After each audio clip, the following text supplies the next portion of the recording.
আসসালামু আলাইকুম রহমতুল্লাহ। বাড়ির বাজার থেকে আমি আব্দুল্লাহ আল রাহাত।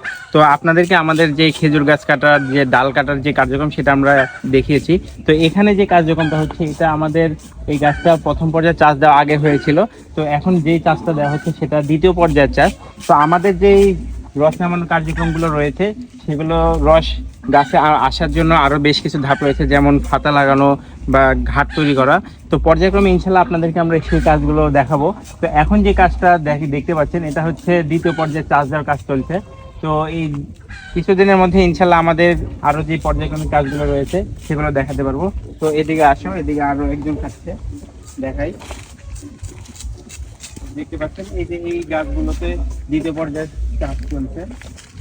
তো শীত খুব সন্নিকটেই, তো শীতের অগ্রিম মুহূর্তে আমরা এই কাজগুলো করে থাকি। অনেকে বলে এখনো শীত পড়ে নাই, আপনারা গাছ ঝুড়ছেন। তো গাছ শীত পড়লেই যে গাছ ঝরে এমনটা নয় বিষয়টা। তো গাছ শীত আসার আগে গাছগুলোকে প্রস্তুত করে নিতে হয়, যেন শীত প্রপার যে শীতটা রয়েছে সেটা পড়লে আমরা রসগুলো সংগ্রহ করতে পারবো। আমরা এখন বর্তমানে রস সংগ্রহ করছি না, আমরা গাছগুলো বর্তমানে তৈরি করে রাখছি। তো ইনশাল্লাহ আমাদের কার্যক্রমগুলো দেখতে থাকবেন। আমরা আপনাদের জন্য তৃণমূল পর্যায় থেকে খাঁটি খেজুরের গুড়ের জন্য ইনশাল্লাহ আমাদের কার্যক্রমগুলো করে থাকি। তো ভালো খাবেন, সুস্থ থাকবেন, বাড়ির বাজারের সাথে থাকবেন। আসসালামু আলাইকুম।